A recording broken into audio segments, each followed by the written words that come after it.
I don't have my computer's not in here because is it overheating? Still, this one's still functioning. This one's actually, it's a little chilly in the shade, not gonna lie. Oh, yeah. That's what happens in like Palm Springs. You're hot in one spot. You go across the street, you're freezing. No doubt. Like, what's going on? This summer we were there playing pickleball at like 4:35 in the morning because before we died in mid-July. 100%. Yeah.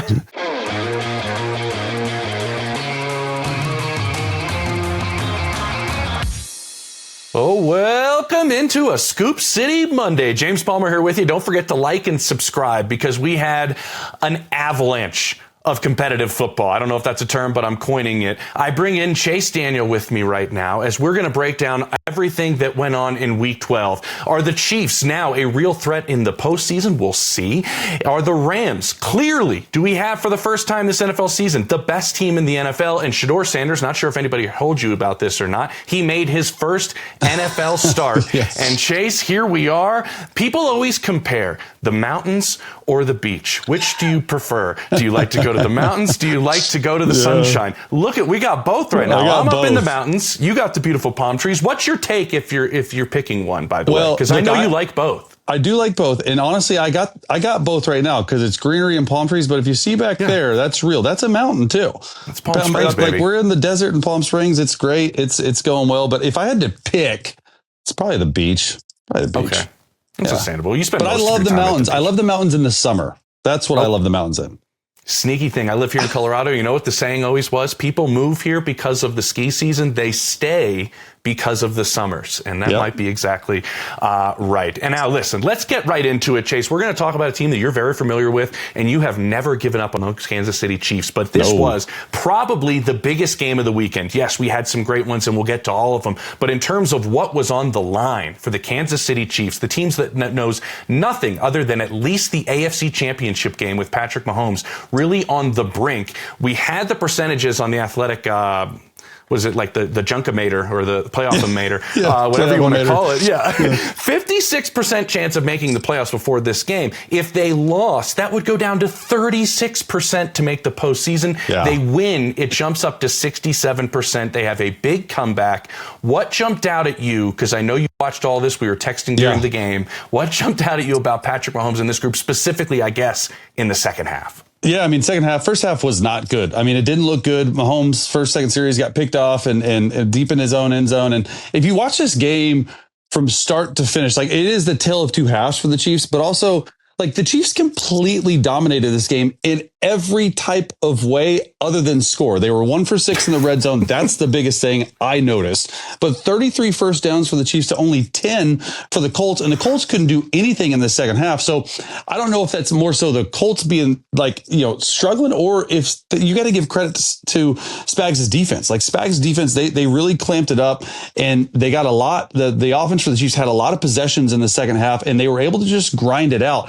And it's not hyperbole to say this is absolutely a season-saving win for the Chiefs. Like there's no doubt about it. Like if they lose this and with their schedule coming up, it gets a lot more difficult. I do think this is a point, and I'm not saying the Chiefs are fixed. I'm not saying the Chiefs are back and they're going to win the Super, all that stuff, because there are some issues. But when you somehow find a way to win a game at home against what was probably the best team in the AFC. It was definitely the best offense in the AFC, and they were been winning a lot of games. They've only punted I think 20 times in the first 11 games, and they made a part-time employee in the NFL. Yeah, and I just think that Patrick Mahomes and Travis Kelce and Rashee Rice and Spagnuolo and all the main characters for the Chiefs, they had to show up at the right time, and they all showed up. I mean, James, this is the first time this year that the Chiefs, crazily or not, first time they've had a 100-yard receiver and a 100-yard rusher in the same game.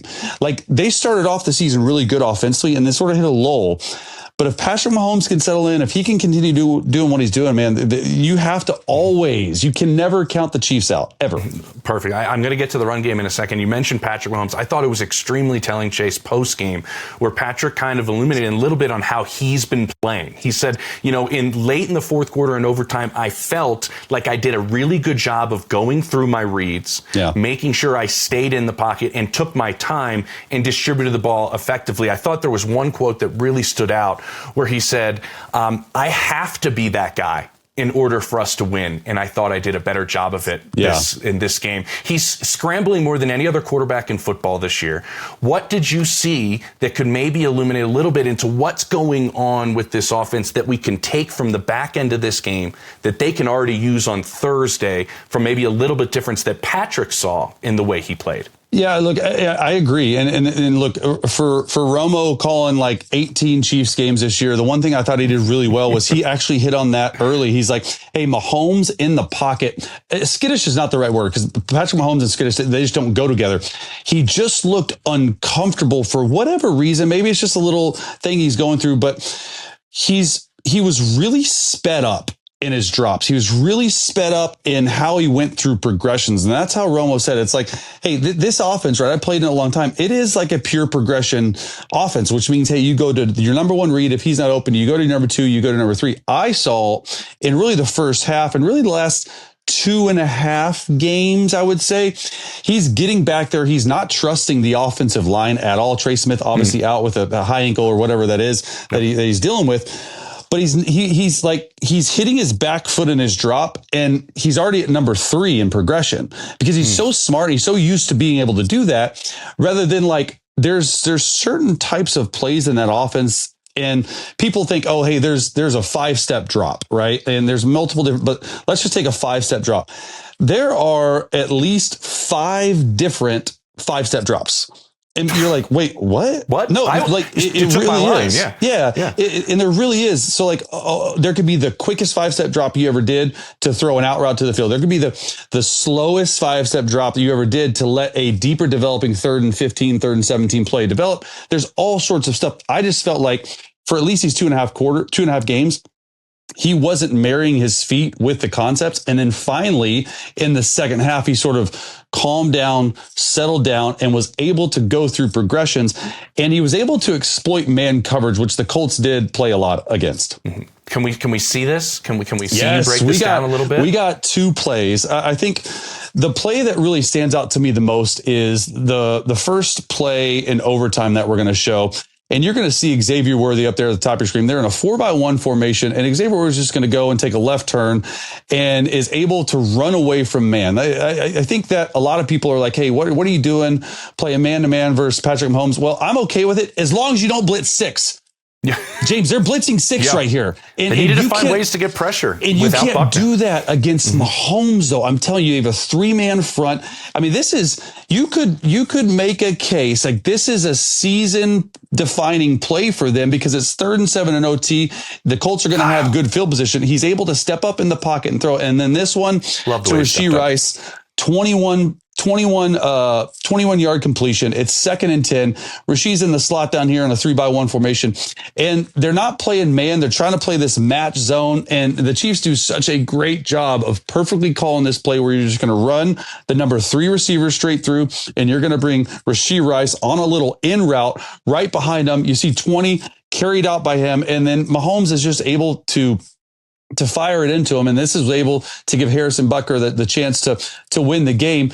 And I just think if you watch Mahomes on this and you watch his feet, there's so much more settled. 1, 2, 3. He hitches up. He's a little bit off kilter a little bit, but he's able to throw it accurately. I saw him throw some inaccurate footballs throughout that entire game. But when his team needed him the most in the most important drive of the season in overtime, he was able to deliver. I love it. A real quick one I have for you before we move on to the other monster game, which is the Eagles and the Cowboys. They were able, you mentioned it, run the football, 100-yard rusher in this game. Before this game, Patrick Mahomes was the leading rusher for a game for the Kansas City Chiefs with 66 rushing yards against the Eagles. Kareem Hunt goes for 104, but the important number to me is 30 carries. Yeah. You've been around Andy Reid a lot, so I wanted to ask you this question because we all know there's this perception around the country of Andy hates to run the ball. What have your conversations with Andy Reid been like? Yeah. Take us inside those about running the football and his belief in it, because in this one, Patrick even said it after the game, 100% it played an impact on how I was able to make some of those throws late in the game. Yeah, even though they haven't had an extremely efficient run game for the most part, when they've had to run the football, they've actually got a lot more carries in games than I've seen Andy Reid do. Andy Reid's always been hey, let's pass it first to set up the run. Completely different, flipped it on its head this game. 1st and 2nd down, Mahomes under center. it's usually play action. They ran the football under center. And it was okay with 4 to 5 yards a carry for Kareem Hunt. And it was one of those things where they wanted to control the football. They wanted to control the game. Other than the interception, I felt like for the most part, they did that. And now when they got in the red zone, they got to figure that out. You have to score touchdowns in the red. If they score on just 2 of those trips in red, this game's a blowout. Yep. And so if you really just look at the game, that's the one point is the red zone, but them running the football and understanding, controlling the line of scrimmage. Not only does it help, obviously, run to set up the pass, but it does help that offensive line who has struggled this year at times. All right, guys, I'm back. Sorry, we're in a different location. My iPad, I've never seen this. My iPad completely overheated. It's Palm Springs, and it's only 63 degrees out here, yet my iPad overheats. Elevation? Sorry about that. What? I don't know. We were talking about the Chiefs run game. And so for the Chiefs run game, what I was saying is the offensive line actually loves running the football, if those big hogs up front. And so it also helps them get settled in early in the game. That's what Andy was able to do. They were able to get these offensive lines settled in. And then it worked later on in the game to let them hang in and pass protection, all that stuff. So like I was saying multiple times, it's Andy Reid has always been a pass to set up the run. This game, it was run to set up the pass. It was a good game plan. It really was. And hey, everybody talks about the tush push all the time, Chase. You know what's even better than a tush push? It's Kareem Hunt on 3rd and 1 or 4th and 1. He's unbelievable, right making sure he can get that extra yard. It's been outstanding. Every time I feel like I talk to people in that building too, they were like, man, I think this might be it for Kareem. He's playing on one leg. And all of a sudden he just finds a way to get yards and help this offense. Okay, they're going to play in just a handful of days on Thanksgiving against our next team that came from behind. That's the Dallas Cowboys. Mahomes and company are going to go down to Arlington, face off against Dak Prescott and company. Chase, this was a monster comeback, one for the ages, and this also saved a team's season. They scored 24 unanswered, down 21-0. And I had a text exchange with somebody in that building before this game, late in the week last week. They said, you know what, I feel like if we win this game against Philly, I'm really curious what this is going to do for our locker room with everything we've been through and the momentum it gives us as the first win in the next 12 days. We have 3 games. You wanted to mention what Brian Schottenheimer's role in that is, because we saw what that locker room was post-game. And this could carry them maybe in a quick turnaround against the Kansas City Chiefs with what Brian Schottenheimer's been able to do. Yeah, look, I just think before the hiring process took place, we had talked about on this show and other shows, like, hey, the process on which the Dallas Cowboys hired coaches, right? They didn't interview Ben Johnson. They didn't interview Mike Vrabel. They decided to opt in-house. And there were some people out there, including me. I was like, hey, I just don't know how it's going to work. Like, these offensive coordinator was calling plays. Now he's going to continue calling plays. There's a lot of that stuff. But just talking to multiple people, it's just like, I want to give credit to Brian Schottenheimer, because Schotty, for all intents and purposes, like it could have gone really bad. He could have got the locker room to turn on you. You know, the run game defense was so bad. You had Dak, who was playing at an MVP type level. We talked about him multiple times on this show, but it's one of the worst defenses in the. They're able to win a game at home that everyone, other than Dallas Cowboy fans, thought they would lose. Like, just pure matchup wise, there's no way they should have won that game. But he hasn't lost the locker room, man. And that's super important. And look, their schedule's not easy moving forward whatsoever. No. But it's one of those things where you can string a couple of these together, depending on how NFC falls. I think they're the 10th seed right now. You never know, because Dak is playing at an extremely high level. That run defense has gotten a lot better. And so just want to give props to Brian Schottenheimer for really, in a tough part of the season when a lot of teams go the opposite way, the Dallas Cowboys are doing the complete opposite of that. Yeah, and they're handling something in terms of an off-the-field situation and Marshawn Nealon's passing that is just something teams do not predict or plan that they're going to have to go through. And I think Brian Schottenheimer, if you talk to anybody in that building, him and Dak Prescott and Solomon Thomas, all these guys have held this group together brilliantly through what they've gone through. And you mentioned Dak Prescott. I wanted to revisit that because we had a great conversation a few weeks ago on the show, Chase, about how he was playing at an MVP level, playing arguably the best football of anybody at the quarterback position at that part of the season. Now we are here in week 12, and he has a brilliant performance against a defense that we thought was ascending and was already really good. He goes for 354, completing 64% of his passes, 2 touchdowns, intercepted, only 1 sack. I think that's a big part of it. Yeah. Talking to people in Philadelphia was he stood in there, he was able to deliver the football on time, he found some soft spots in our zone, he was able to manipulate some things in terms of some layered throws he had, but the big part that stands out is the play action game. Even when they were down, they still consistently ran the football, which really allowed Dak to be really effective in the play action game. I want your thoughts from a quarterback's perspective of what you saw from Dak, and what's it like when you're trying to run your offense down 21-0 that early against a defense you know is really good.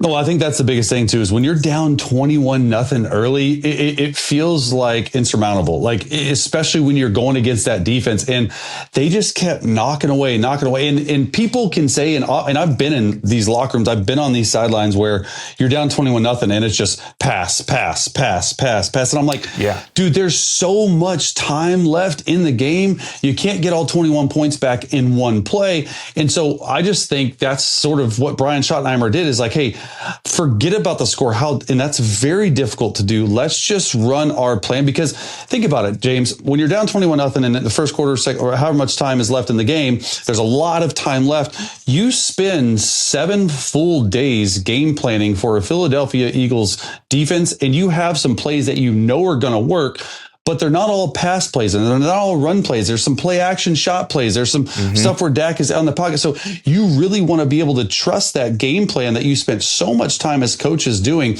And unfortunately, more often than not, teams usually shy away from that because they're like, all right, we put it on. And that is so difficult for a quarterback to do, is to throw it every single snap. You still have to run it on first down. You still got to run it and play action on second down. And then third down, you got to be good to make it come back. And there's some things special teams wise in that game that went in Dallas's way. But I was impressed with the game plan for sure. Yeah, it was outstanding, and I love what they did with George Pickens. We have to get to him real quick before we move on, because he's playing like arguably the best receiver in football. He's behind Jackson Smith and Jigba in terms of receiving in the NFL, and that's the end of the list. He's playing like the number one on this team right now, and they have CeeDee Lamb, which is unbelievable. And the in-breaking stuff, and Brady was talking about this during the game, and then I went back and looked at some of the next-gen stats. He catches 7 of his 9 routes. Everything's breaking on the in. And I wanted to get your take from a quarterback's perspective on why Pickens is so good at these type of routes as a receiver. Yeah, I mean, look, that's a great point, and I'm glad you picked up the next gen stats, because it did seem like that to me. Because when I'm watching George Pickens this year compared to years prior, he's a completely different receiver this year, because they're actually asking him to do a lot more this year than Pittsburgh has ever done. Pittsburgh, if you really looked at it and broke it down, and I don't know the percentages, but I'd say 60 to 70% of his total routes of his time in Pittsburgh was a go route, a hitch route, and a small slant route. And that's it. And maybe some broken plays, stuff like that. And so what the Cowboys are doing is they're really putting on display his full arsenal of weapons as a receiver. And those are these intermediate in-breaking routes where Dak's able to play action, throw it really a tight window throw, but he's able to go up, and George has always been this way. He's not going to really just like separate. He's not like he's not Tyreek Hill fast, but what he does have is he has really good body awareness and really good ball skills for these tight window throws, where he's just able to put his big mitts around the football and come down with tight window catches and contested catches. And the fact is, Dak's able to trust him on those this early in their tenure together. I mean, in my opinion, if they don't tag him, like, George Pickens is worth $40 million a year. I mean, it is a huge contract that is coming. He's playing the best he's ever played. He really is. And now Jerry's back in the same situation he was before. I can't pay 3 players that percentage of my salary cap. And it's like, but how do you let George Pickens out of the building? Maybe he gets tagged. Yeah. We'll see what ends up happening with Pickens. Oh, yeah, he has the same agent as Micah Parsons. Okay, the Eagles drop this one. And now we move on to the Rams. With the Eagles losing and the Rams winning in convincing fashion, Chase, are now the number 1 team in the NFC. They have a 57% chance to win and get that number 1 seed out of the NFC. And a couple of things I wanted to throw at you before we got into a specific question about Matthew Stafford. The 6-game win streak is the longest of Stafford's career. Okay. They have won 5 of those 6 by more than 14 points. And in all of those games, they haven't trailed at any point. Wow. And so it's unbelievable how they're getting out of the gate quickly and moving, and they have just such a dynamic offense that's versatile we can get to. But with what Stafford's doing at 37, Why are we seeing the best version than we've ever seen of Matthew Stafford? Yeah, I mean, that's a great question. I think the reason why you're doing it is, one, look at the receiving core and the weapons he's with, and two, everyone's healthy. You look at the Rams the last 2 or 3 years, they've really started slow, and at the end of the year they sort of peaked. I don't even think they've peaked yet, and that's a little bit scary because not only are they, I think they are the most well-rounded team. Like offensively, in my opinion, like Puka, Devontae, and Kyron Williams, and Matthew Stafford, and Tutu, all these guys, their offensive line is healthy. Matthew's not getting hit, and he's playing like the unquestioned MVP. Like I know Drake May's in that conversation, but if you just really look, and MVP voters like numbers, the numbers are great. Forget about the numbers for a second. Like 30 touchdowns, 2 picks. It's like the MVP Aaron Rodgers season we saw 2 or 3 years ago or whenever it was. But I just think that he's got complete control of the offense, and him and Sean McVay, they're geniuses together. Like I've been in a room with Matthew Stafford, and he is like, they put so much on his plate to get in and out of the right play. And then the connection with Davante Adams, specifically in the red zone, has been next level. It's unbelievable. I was asking around about Stafford just as some other offensive minds around the league. It was essentially this, like he's seeing it so quick and so much quicker than the defense can adjust post-snap that he's a step ahead always. And that's why I'm told he's the best quarterback in the NFL against the blitz this year. He's the best quarterback in play action against teams this year. The way he's been manipulating linebackers, like he's been the best red zone quarterback in the NFL by a margin. And this is what stands out to me. They're also one of the best red zone defenses in football. So where they are from the 20s and in, I think separates them from the rest of the league. I wanted to get your take on what you're seeing down there. The only thing I was told by somebody is the only thing you're not seeing from Matthew Stafford this year, Chase, is those game-winning drives. And then they joked and said, because he hasn't had to have game-winning drives. Need it. They've been winning. That's the only thing that's lacking. But where he's at in the red zone, specifically that short red zone with Davante Adams, when I asked around in the same conversation, Chase, it was they both have such a high football IQ. They both understand the details down there so well. And Davante wins with his release like that. And Stafford sees it so quickly. What are you seeing from the best red zone combination really in all of football right now? Yeah, I mean, I think it starts with Davante Adams. Like I know Stafford's putting these footballs up in the right area, but what Davante is able to do at his age, he's still, in my opinion, one of the best receivers at tight window releases, which means you're in press position and you just can't get your hands on him. And the thing that, to your point with the football IQ, right? A lot of times it's like a little signal to from Matthew Stafford to Davante, hey, run a slant, hey, run an out, hey, run a go, or a fade, excuse me. And they're just on the right page. Like, and sometimes I'm seeing like Davante, like give like Matthew a look like he's inside just enough, because it is hard for a quarterback down there in the view to see, hey, where is the leverage at? And it's all based on leverage. You outside leverage, I'm going to run a slant. Are you head up? I'm running a fade. Are you inside leverage? I'm running an out. So they've got all three of these things too. But I do think it starts with Davante Adams in his releases. And then that's something that you have to practice a lot. Like these goal line fades, they have to be pinpoint accurate. These small slant routes, whatever, we call them key routes, these one-step slant routes. You have to practice that. So the practice is really paying off. Yeah, it's been unbelievable. The last 3 weeks, 83% success rate in the red zone. They're fifth in the NFL. By the way, I mentioned the defense, second in the NFL in terms of red zone defense, only behind that Denver Broncos group. They've just been outstanding. The cornerback play, the D-line, they don't have to bring extra guys. It's just been outstanding to watch the Rams play, and I think we might have, for the first time this season, the unquestioned best team in the NFL, I believe, and that's the Los Angeles Rams. A team that has snuck up on a lot of people. The Rams didn't sneak up on anybody, but it's the Chicago Bears. We are 8-3, guys. We are playing. That's crazy. We are in first place in the NFC North. And I think this is something we didn't see coming, because I think there were a couple of questions, Chase, about who is Ben Johnson? What other aspects does he bring to the head coaching role outside of just being a very good offensive mind, which we've seen in Detroit for a number of years? What has stood out to you about what Ben Johnson has done? I know you've broken down a lot of the film, and we'll get to it, but Ben Johnson specifically, in the way he's transformed this entire organization, it seems like, very, very quickly, even though some of these wins were going, I can't believe they got it. They still did win the game. Yeah, you got to find ways to win tight games. And I think once you win a couple, you start as an organization and as players, you start really trusting the messaging behind the messenger. And the messenger's Ben Johnson. So whatever Ben Johnson's saying in that locker room, that we're sticking together, and you see these weekly Chicago Bears locker room celebrations, and it's just the intensity and just the insight for what Ben Johnson has been saying. You can sort of get a feel for how he's talking to the guys.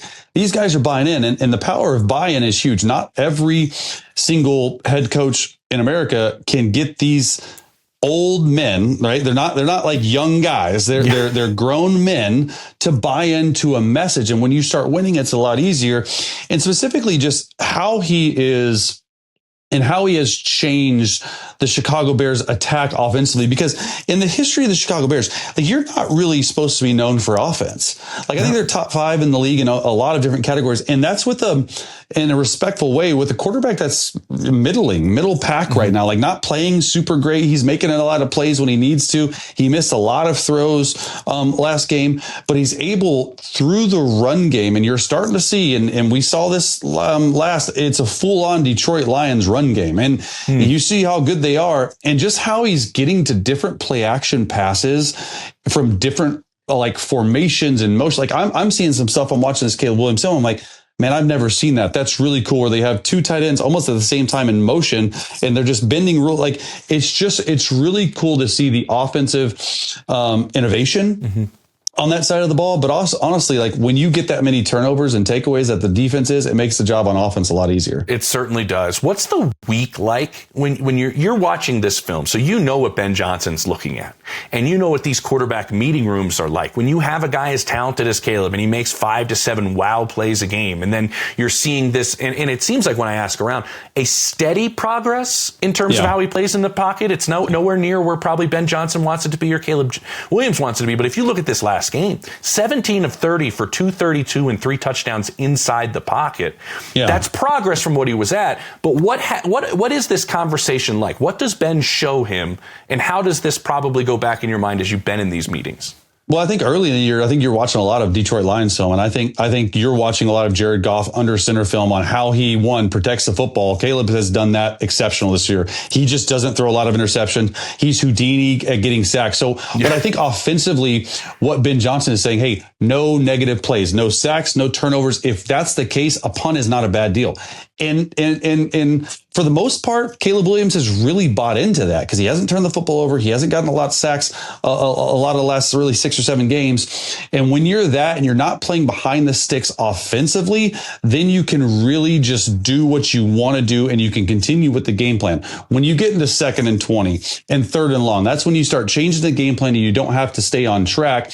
And I just think, for the most part, you got to give credit to Caleb Williams for that. And that is from Ben Johnson, just drilling it into his head. You don't have to be Superman. You don't have to do this. You don't have to do that. Don't make a bad play worse. All these things that you can say. And so I do think it's from where he was at the beginning of the year to now. It looks like an NFL offense, and it looks like an NFL quarterback. Now, there are some plays where you're like, man, this guy's like, one of the first, they ran a dagger concept, 2nd or 3rd play of the game, and the ball was like 5 feet behind DJ Moore. Like, there's these that make you go, But it's just one of those things where it is a progress. They're a run-first football team, and everything comes off of the run.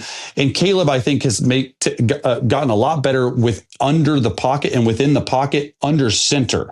And I think that's the biggest thing I've seen. That's awesome. I love when you take me inside that room, because so few of us get a chance to ever be in there. We'll never be in there, so appreciate it. The room's changing a little bit in Vegas. Before we go to break, 2 little news nuggets to give you. That offensive meeting room is going to change in Las Vegas, because Pete Carroll has fired his offensive coordinator Chip Kelly after Week 12's performance with 10 sacks that they gave up to Geno Smith going down to that dominant, let's just say it, Myles Garrett and company up front for the Browns. Kelly was the highest paid offensive coordinator in football, luring him away from my Ohio State Buckeyes after a national championship. $6 million. But he is now That'll out. do it. $6 million, he is out. And it's not the only change. Mike Kafka makes his second move, actually. Chase, as he's become their interim head coach. First, he went with Jameis Winston as opposed to Russell Wilson being the starter, with Jackson Dart being out. And then he also makes a move at his defensive side of the football as he's fired Shane Bowen, their defensive coordinator. And it's going to be Charlie Bullen, their outside linebacker coach, who's going to fill his place, has spent time under Vance Joseph, spent time under Matt Burke, who's run the show down there for D'Amico Ryans with the Houston Texans. So we'll see if a change in these two places sparks a little something. Coming up next, we're going to talk about two quarterbacks, maybe in their early performances. Chase is going to give an evaluation of what we could see moving forward the rest of the year. It depends on how much we're going to see them play. That's next on Scoop City on a Monday. Welcome back to Scoop City on a Monday. James Palmer, Chase Daniel with you. We are at our holiday locations up in the mountains or in Palm Springs. We're really enjoying life here, but we're still delivering insight, football, analysis, breaking down the film. And Chase is going to do that next with Shedeur Sanders getting his first NFL start. I'm not sure if anybody heard this, but this is Shedeur Sanders' first NFL start this week. And I'm not sure if anybody heard this, Chase. 0-17 since 1999 with quarterbacks making their NFL debut for the Cleveland Browns. It is now 1-17 after Shedeur Sanders gets a win. Sacks, I think, played a minor role in that. Okay, real quick, before we get to let's each say a guess for what Myles Garrett's going to finish with. Yeah. He's at 18, and we just finished week 12. 25 and a half.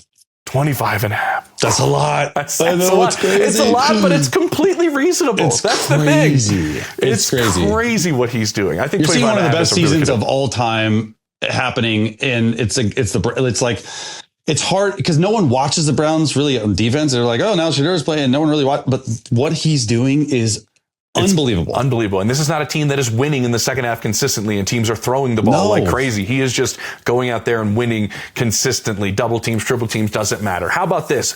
I don't know if it's going to be consistently winning. We don't know if he's going to even get the starting job next week. It hasn't been announced by Kevin Stefanski just yet, but Shedeur Sanders goes 11 of 20 for 209 yards, a touchdown, an interception, and a sack. I'll give you what I was told from inside the building last night, Chase, before you get into your analysis.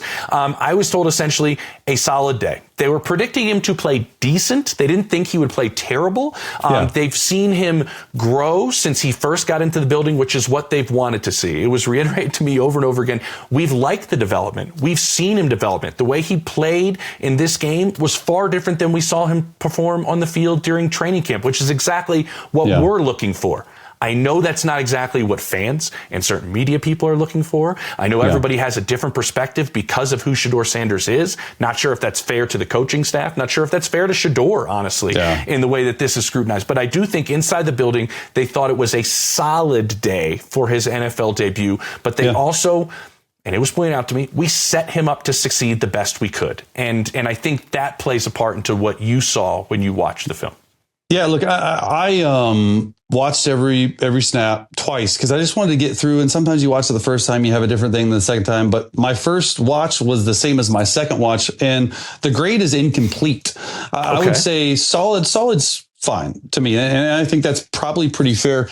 The grade's incomplete because I just don't think that for the most part, the Cleveland Browns allowed him to play quarterback. You said for yourself, set him up to succeed. That's my polite way of putting it. Yeah. And when I watched the game, he probably, could have played better. You look at the 3 long completions he had. That's probably good for almost 3/4 of his passing yards. He threw a bubble. He threw a really good play, which we'll show you in a second. And then there was another deep play where he scrambles out to his right and throws it.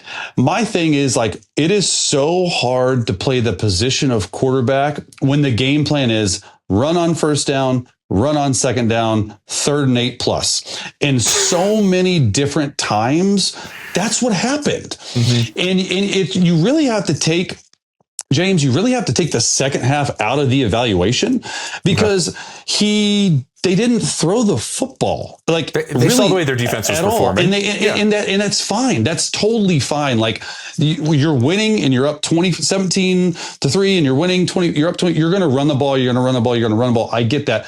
The first half, right? Like The interception was like, oh man, like you got to see that. They're in the 5-man front. They drop a flat defender, and he tries to fit a little spot route in before, and probably should have worked over the ball to David Njoku.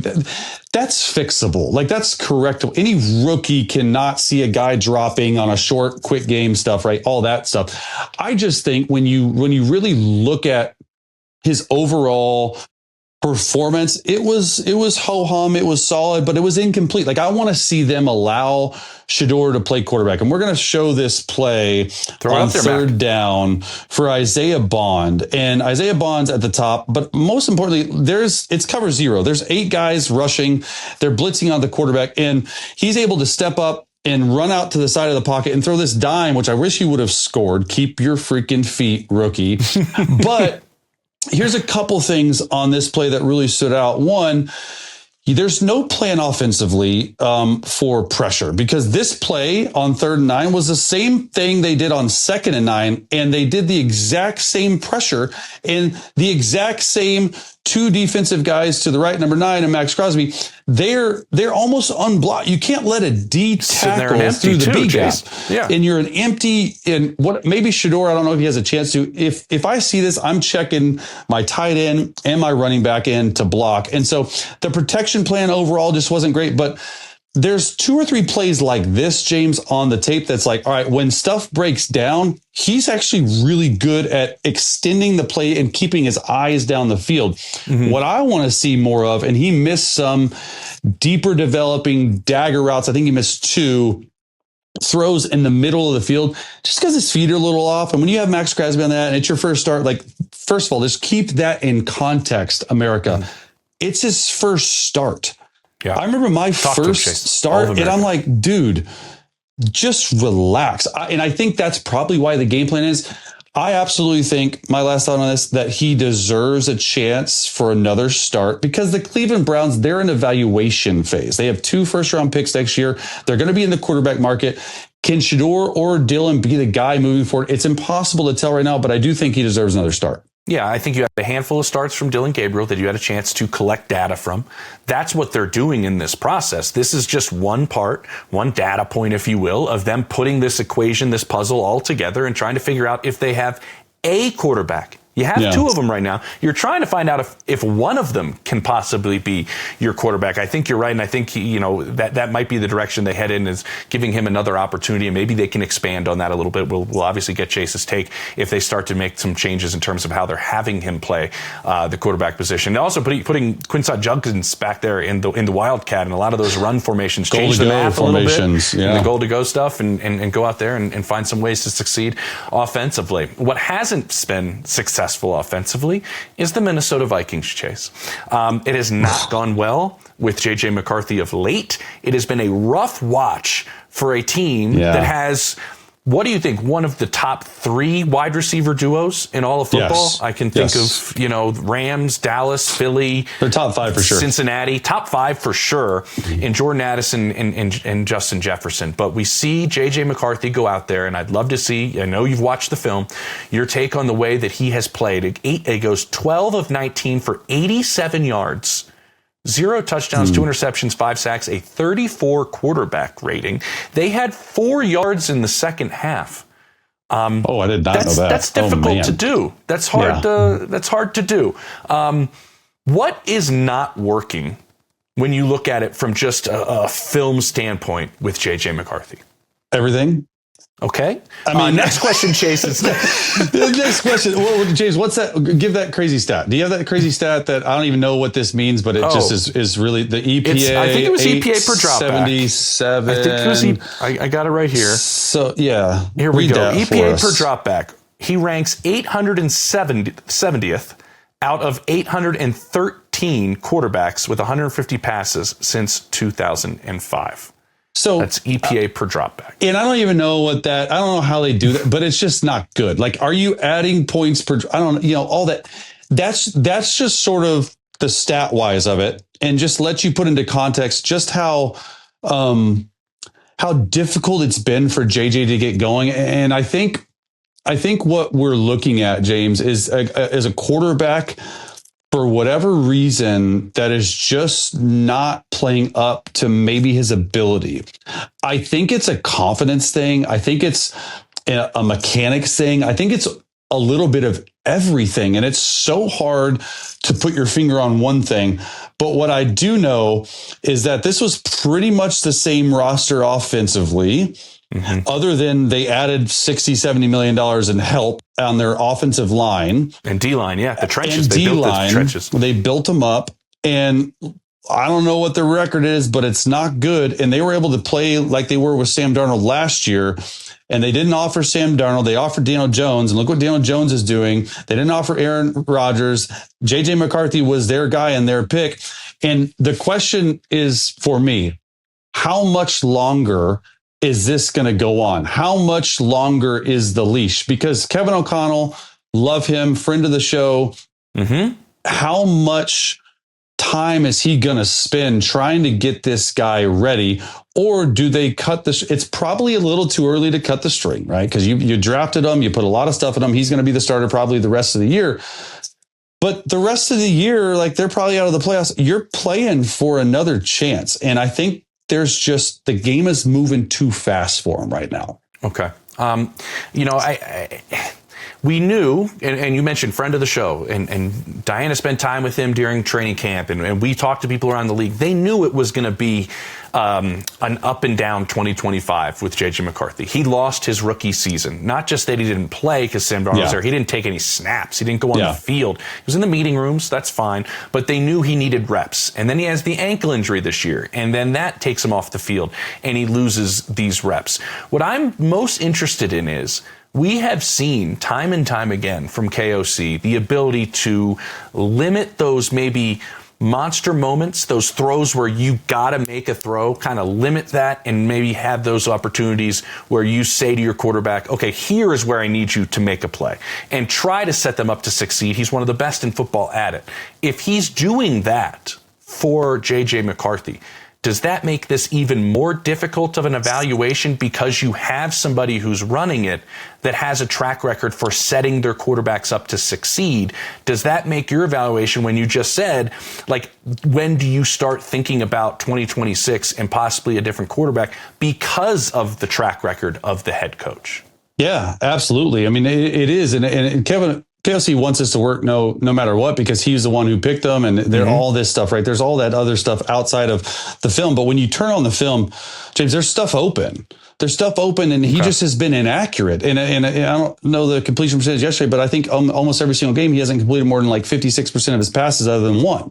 And so the accuracy thing, you can coach that and you can teach that, but at the end of the day, it just looks like the mechanics are so far. Maybe they have this intervention with them. Are these mechanics fixable? They are fixable, but it's very simple stuff. And he didn't do this at Michigan, and I think he's just feeling the pressure, and he's just, the back foot's up a lot, all this different stuff. The mechanics for sure are fixable. It's just, how fast can they be fixed?